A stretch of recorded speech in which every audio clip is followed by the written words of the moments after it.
Welcome back students to Shankar's Physics Tutorials. இன்னைக்கு நம்ம பார்க்க போகிறது Class 12 Physics Unit 6 Optics லெசன்லேருந்து Scattering of Sunlight பற்றி தான் பார்க்க போகிறோம். ஸ்கேட்ரிங் ஆஃப் லைட்னா என்னென்னா ஒளிச்சிதறல் அப்படின்னு அர்த்தம். இன்றைக்கி அதை பற்றி தான் பார்க்க போகிறோம். அண்ட் தென் நமக்கு ரைட் ஃப்ரம் சைல்ட்ஹுட் நமக்கு நிறையா கொஸ்டின்ஸ் இருக்கும். ஸ்கை ஏன் ப்ளூ கலரில் தெரியுது, நமக்கு அண்ட் தென் க்ளவுட்ஸ் ஏன் ஒயிட்டாக தெரியுது, சன்செட் அண்ட் சன்ரைஸ் பார்க்கும்போது ஏன் ஸ்கை ரெட்டிஷ் ஆரஞ்சு கலரில் தெரியுது. இந்த மாதிரி நிறைய கொஸ்டின்ஸ் சைல்ட்ஹுட்லேருந்து இருக்கும். அதுக்கான ஆன்சர்ஸை தான் நம்ம இன்றைக்கி பார்க்க போகிறோம். வெரி இன்ட்ரெஸ்டிங்காக இருக்க போகுது.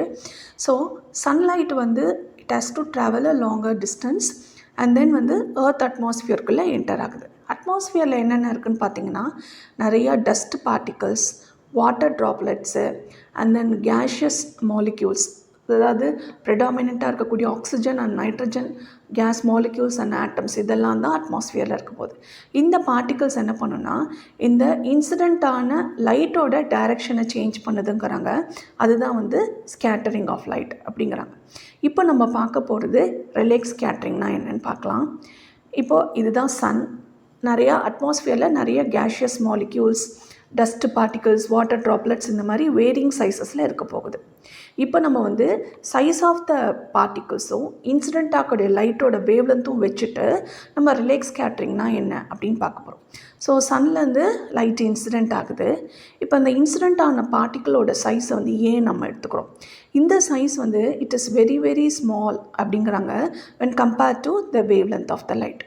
நம்ம பார்க்கக்கூடிய எலக்ட்ரோ மேக்னட்டிக் ஸ்பெக்ட்ரமோட wavelength range, visible range so violet கலருக்கு 400 நானோமீட்டர்லேருந்து ஆரம்பிக்குது. ஸோ 400 நானோமீட்டர் தான் விசிபிள் ஸ்பெக்ட்ரமில் இருக்குது. இப்போது இந்த பார்ட்டிகளோட சைஸ் 400 நானோமீட்டரை விட கம்மியாக இருக்குது. அப்படி இருக்கும்போது வரக்கூடிய ஸ்கேட்டரிங் தான் உங்களுக்கு ரிலேக் ஸ்கேட்டரிங்கிறாங்க. அப்போ இந்த இடத்துல வேவ்லென்த் எதுக்கு கம்மியாக இருக்கும்னா வயலட் கலருக்கு கம்மியாக இருக்கும். ஸோ அது ரொம்ப ஸ்கேட்டர்ட் ஆகும். ரெட் கலருக்கு லாங்கர் வேவ்லென்த் இருக்கிறதுனால அது கம்மியாக ஸ்கேட்டர்ட் ஆகும். ஸோ இந்த இடத்துல பார்த்தீங்கன்னா விச் கலர் இஸ் ஸ்கேட்டர்ட் மோர்னா blue colour is scattered more. Red கலரோட வேவ்லென்த் கம்மியாக இருக்கிறதுனால it is least scattered. Okay, இப்போது இதை ரெண்டையும் ரிலேட் பண்ணக்கூடிய ஈக்குவேஷன் பார்க்கலாம். ஸோ ரிலேக் ஸ்கேட்டரிங்னா the intensity of the scattered light is inversely proportional to 4th power of its wavelength அப்படிங்கிறாங்க. அப்போது இன்வர்ஸ்லி ப்ரொபோஷ்னல்னா லேம்டா, அதாவது வேவ்லென்த் குறைஞ்சிருந்ததுன்னா இன்டென்சிட்டி ஜாஸ்தியாக இருக்கும். அப்போது எதுக்கு வேவ்லென்த் கம்மினா the violet கலரோட wavelength it is small when compared to wavelength of the red color. So this violet color has the least wavelength and the red color has the longest wavelength. அப்போ scattering will be more for the எந்த colour, violet color when compared to the red color. Okay, இப்போது இதை base பண்ணி தான் நம்ம என்ன கொஸ்டினுக்கான answer பார்க்க போகிறோம்னா why does the sky appear blue. நம்ம முன்னாடி பார்த்தது தான் intensity and wavelength are inversely proportional to 4th power of its wavelength. violet கலரோட wavelength small when compared to red, violet scattered more. நமக்கு why does the sky appear blue, அதுக்கான answer பார்த்தீங்கன்னா நம்ம eyes are sensitive to blue colour. So இந்த blue கலருக்கு நம்ம ice சென்சிட்டிவாக இருக்கிறதுனால வயலட்டுக்கு அடுத்ததாக shortest wavelength இருக்கக்கூடியது ப்ளூ கலர். ஸோ என்ன ஆகுதுன்னா சன்லேருந்து வரக்கூடிய ஒயிட் லைட் இந்த ஏர் மாலிக்யூல்ஸ் மேலே பட்டு உங்களுக்கு மேக்ஸிமம் ஸ்கேட்டரிங் எதுக்கு இருக்கும்னு பார்த்தீங்கன்னா இந்த ப்ளூ கலர் ஸ்கேட்டர்ட் ஆகிடுங்கிறாங்க. So we will mark here. So இந்த மாதிரி scattered ஆகிடும். That is why it appears, the sky appears blue during the daytime. Okay, இது ஒரு answer.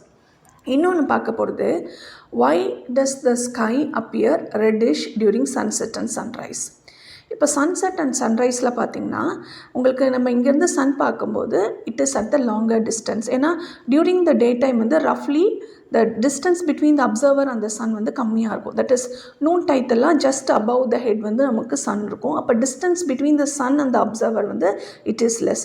But during sunset and sunrise பார்த்திங்கன்னா இந்த ஹொரைசானில் தான் உங்களுக்கு சன் இருக்கும். ஏன்னா அங்கேருந்து தான் சன் வந்து உதிக்கும், அங்கே தான் மறையவும் செய்யும்.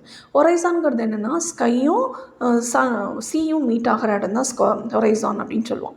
அப்போ லாங்கர் டிஸ்டன்ஸ் வந்து லைட் ரேஸ் ட்ராவல் ஆகும். ஸோ ஒயிட் லைட் வந்து இந்த பார்ட்டிகல்ஸ் மேலே பட்டு ஸ்கேட்டர் ஆகும்போது லாங்கர் டிஸ்டன்ஸ் ட்ராவல் பண்ணி வரும்போது இந்த ப்ளூ கலர் வர வழியிலேயே ஸ்கேட்டர் ஆகிடுது. அப்போ which has the longer wave லென்த்னு பார்த்திங்கன்னா red colour has the longer wavelength and which is least scattered. அப்படிங்கிறதுனால ஒரு longer distance travel பண்ணுறதுனால it is reaching the observer. That is why we are seeing the sky appearing red during sunset and sunrise அப்படிங்கிறாங்க. இதுக்கான ஒரு சின்ன video பார்க்கலாம். இப்போ first வந்து why does the sun appears blue அதுதான் பார்க்க போகிறோம். டிஸ்டன்ஸ் பிட்வீன் த சன் அந்த அப்சர்வர் வந்து கம்மியாக இருக்குது. ஓகே, அப்போது ரெலெக்ஸ் ஸ்கேட்ரிங் படி த ஷார்ட்டஸ்ட் வேவ் லென்த் வந்து it is scattered more. So வந்து ப்ளூ லைட் வந்து scattered more when compared to red colour. That is why the sky appears blue. Okay, according to ரெலெக்ஸ் ஸ்கேட்ரிங். அடுத்தது why does the sky appears red. Okay, white light வந்து incident ஆகுது, but the distance வந்து the white light is going to travel வந்து லாங்கராக இருக்குது. ஏன்னா ஹொரைசானில் வந்து Sun இருக்கிறதுனால. அப்போ மேக்ஸிமம் ஸ்கேட்ரிங் வந்து ப்ளூ கலருக்கு நடக்கிறதுனால லாங்கர் வேவ்லென்த் வந்து லீஸ்ட் ஸ்கேட்டர்ட். அதனால it is going to reach the observer. That is why the sky appears red in color during sunset and sunrise. அடுத்தது நம்ம பார்க்க போகிறது why does the cloud appear white? இப்போ நம்ம so far பார்த்தது size of the particle வந்து it is very small when compared to the wavelength. இப்போ நம்ம பார்க்க போகிறது size of the particle is very large when compared to the wavelength. So இப்போ normal wavelength ரேஞ்சுன்னு 700 நானோமீட்டருக்கு மேலே இருக்கிற மாதிரி அந்த பார்ட்டிகல்ஸ் வந்து கிரேட்டராக இருக்கும், அதுக்கும் மேலே. So it may be around 1000 nanometre or much more greater than that. So visible ஸ்பெக்ட்ரத்தை விட அந்த லாங்கர் ரேஞ்சில் அந்த சைஸ் ஆஃப் த பார்ட்டிகல்ஸ் இருக்கும் பொழுது இப்போ இன்சிடெண்ட் ஆகக்கூடிய லைட் வந்து இப்போ தான் ஒரு லார்ஜர் பார்ட்டிகல்ஸ்னு வச்சுக்கோங்க, இதோட சைஸ் வந்து larger when compared to the wavelength. இப்படி இருக்கும்போது இன்சிடெண்ட் ஆகக்கூடிய லைட் வந்து irrespective ஆஃப் த wavelength எல்லா கலர்ஸுக்குமே உங்களுக்கு ஸ்கேட்ரிங் வந்து இதோட இன்டென்சிட்டி சேமாக இருக்குங்கிறாங்க. அப்போ இன்டென்சிட்டி சேமாக இருக்கும்போது we cannot differentiate between the colors. So எல்லா கலர்ஸுமே ஈக்குவலாக ஸ்கேட்டர் ஆகிறதுனால நமக்கு cloud வந்து appears white அப்படிங்கிறாங்க. ஸோ இது பார்க்கலாம். அது மட்டும் இல்லாமல் இன்னொரு கொஸ்டின் வந்து why do the rain clouds appear dark? மழை வரும்போது மேகம் வந்து கருப்பாக இருக்கும் இல்லையா, அதுக்கான ரீசன். இப்போது இருக்குது, வாட்டர் வந்து எவாப்ரேட் ஆகுது during the day time. Okay, ஒரு பர்டிகுலர் ஹைட் ரீச் ஆனோடனே it is going to cool down and condense ஆகுது. ஸோ இந்த கண்டென்ஸ் ஆகும் பொழுது இந்த வாட்டர் ட்ராப்லெட்ஸ் எல்லாமே it is going to make the clouds வந்து ஒப்பேக்காக இருக்கும்பொழுது that means it is not going to allow the light. So that is why the rain clouds appear dark அப்படிங்கிறாங்க. இப்போ இதுக்கான ஒரு பிக்சர் பார்க்கலாம்.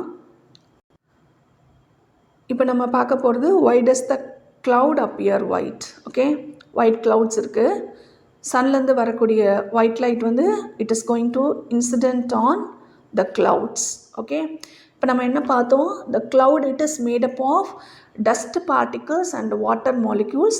அந்த மாலிக்யூல்ஸோட வாட்டர் மாலிக்யூல்ஸோட சைஸ் எல்லாம் ஆர் ட்ராப்லெட்ஸோட சைஸ் எல்லாம் it is very very big when compared to the wavelength of the light. அப்போ எல்லா கலர்ஸுமே it is scattered in equal range. So the intensity of the scattering is the same for all the colours.